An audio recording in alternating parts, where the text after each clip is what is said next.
So we're just now coming to the end of Moark Road at the southernmost side of Missouri. You can see a big red gate there. That's the neighbor's driveway. And we're going to cut left. So Moark Road just ended. And we're going to cut left onto the gravel road to the property. And this is where you may encounter a gate or a cable. We'd be happy to give you the combo for that.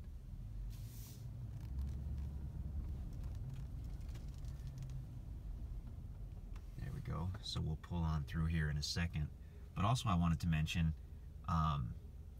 if you want to drive to State Line Cove, pull through that first gate, and then instead of continuing south, if you go off to the field, go off to the east, and there's kind of a trail that kind of runs along the tree line at the field, and that will take you all the way down to State Line Cove. You can take a truck or an SUV right down to the water, and actually, I guess you could put your boat or jet ski in right there.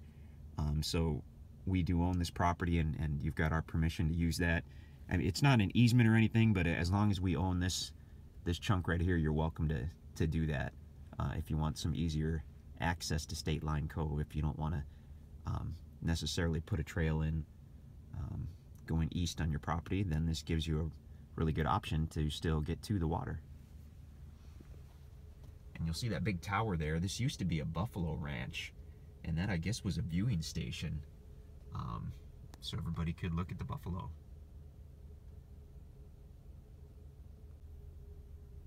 So now we're pulling through to the south, and just follow the gravel road.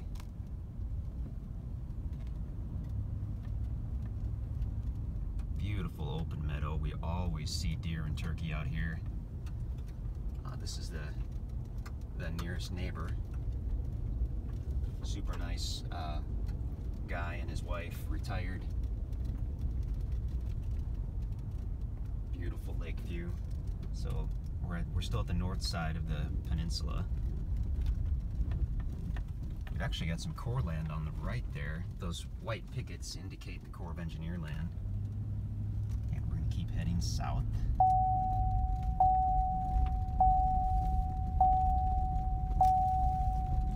So this large gray metal building, it's a really good landmark because that's where we come to the Y in the road. So we've just passed the building, pile of gravel, but that won't be there forever. But we come to the Y in the road, and now we're going to go left at the Y in the road. If we were to go right, we would continue all the way down. It goes all the way down to the south side of the peninsula, where that really cool sandy beach area is. So I mean, that's awesome. There are some rough sections in the road, so if you're not in a truck or an SUV, you probably don't want to head down that way. For the most part, it's good, but there is one rocky area where you kind of have to go up some rocks. But anyway, we go to the left.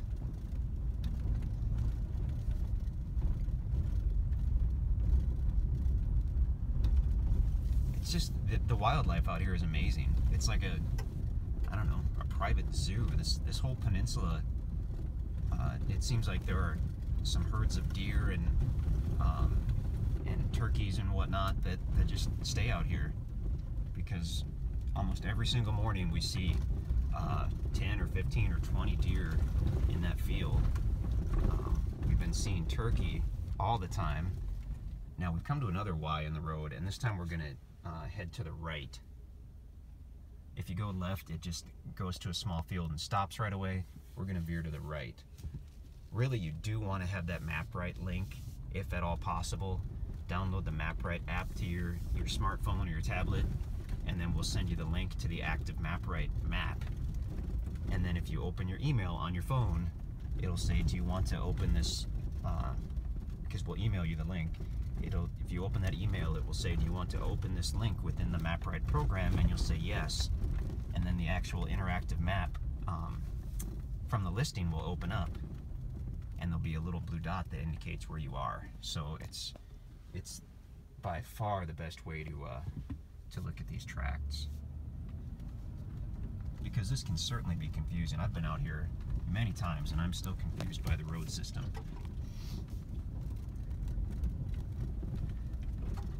Obviously these are fairly primitive roads or trails. That is by design. These will never be large paved roads. This is really more for truck and SUV lifestyle.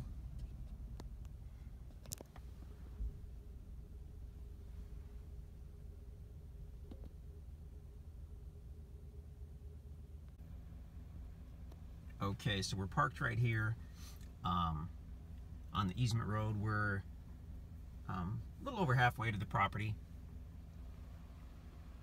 There's a trail going off to the left, to the north.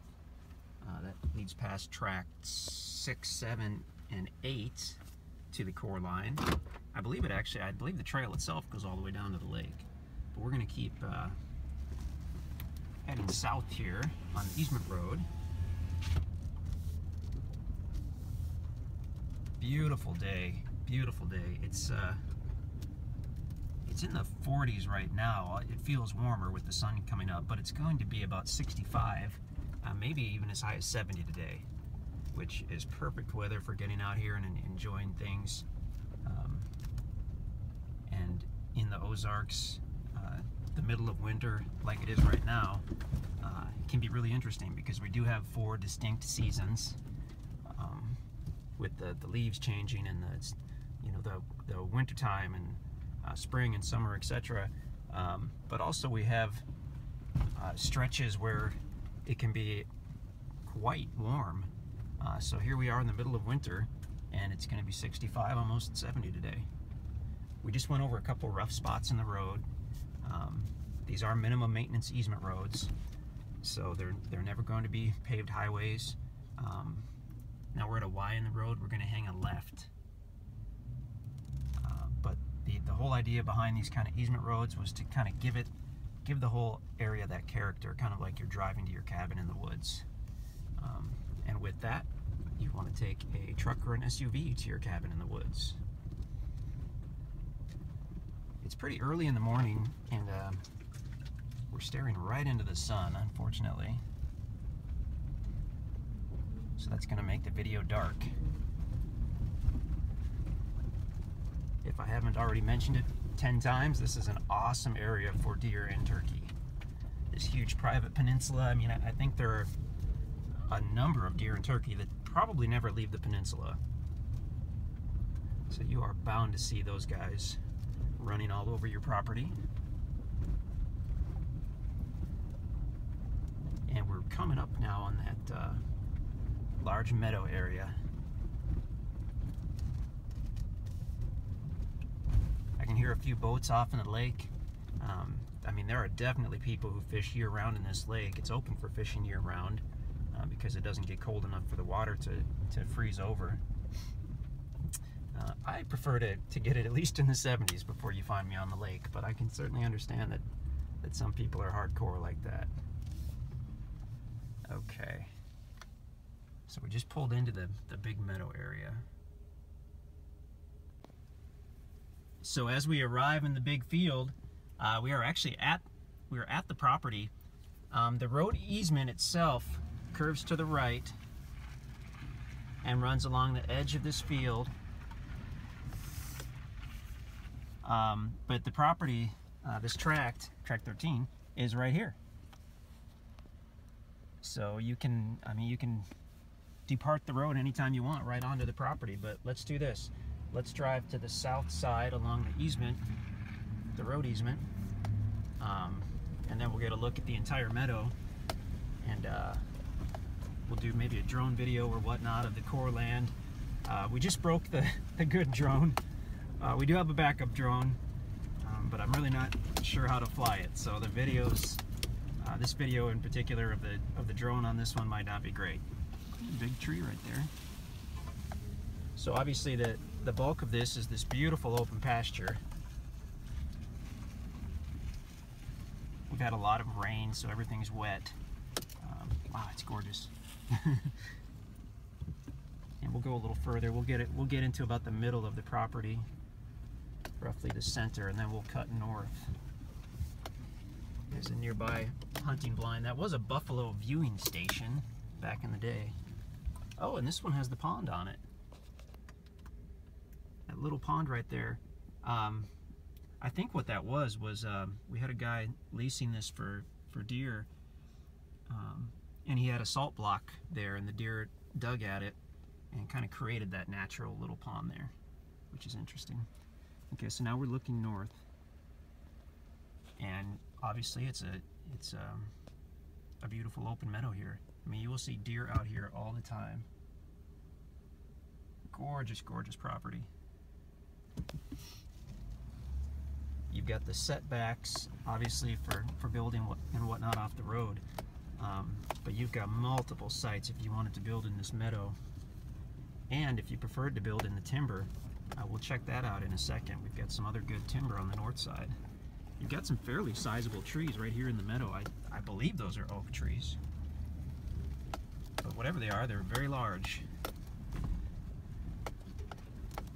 After the property's been paid for in full, you could cut the timber, you could harvest it, you could sell the timber rights, all that good stuff. But until you paid for the property in full, you can't cut the timber. Okay, so obviously we're getting close to the north side. And I don't have a topo map with me, but I do believe that this slopes down gently toward the lake.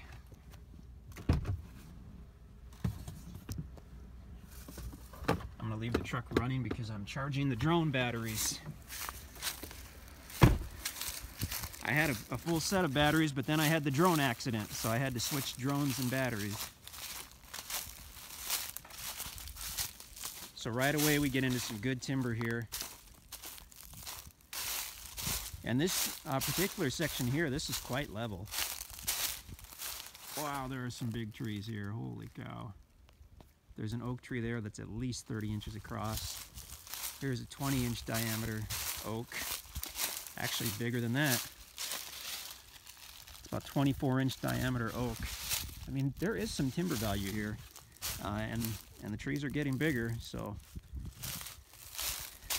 we've had people tell us that they've bought property with medium timber, and they plan to use the timber to offset the cost of their child's education when the property's been paid for. I think that's great. It's a good use for timber. So if you did not want to build in the pasture, if you wanted to keep that maybe for your horses or for a large yard area, you do have this wooded area where you could build. Even as you go further and it slopes, it's not steep. Not what I would call steep, not the part I can see anyway. So that's buildable. And actually, if you were to clear out a swath of trees, you would probably have a lake view from here based on how the ground slopes. Pretty darn awesome. This interior pasture is just thick with deer. When we see the deer up on the north side in that meadow, they always head to the south. And if we're headed to the south, we generally see them again in this pasture. So it's kind of the deer hideout, I guess. Awesome property. We'll do the drone video. You can check us out at InstantAcres.com. In case I didn't already mention it, this has direct frontage on the Corps of Engineer line at Bull Shoals Lake on its entire north side. So we could start where I am and we could walk down this little hillside, walk directly to the water at Bull Shoals Lake and catch some fish. You've got access points not too far away for putting your boat, excuse me, your boat or your jet ski or whatnot into the water. Pretty much ideal for a cabin, for a recreation spot. It's great out here. Check out all the info at InstantAcres.com. If this tract is sold, let us know what you're looking for and we will do our best to help you out.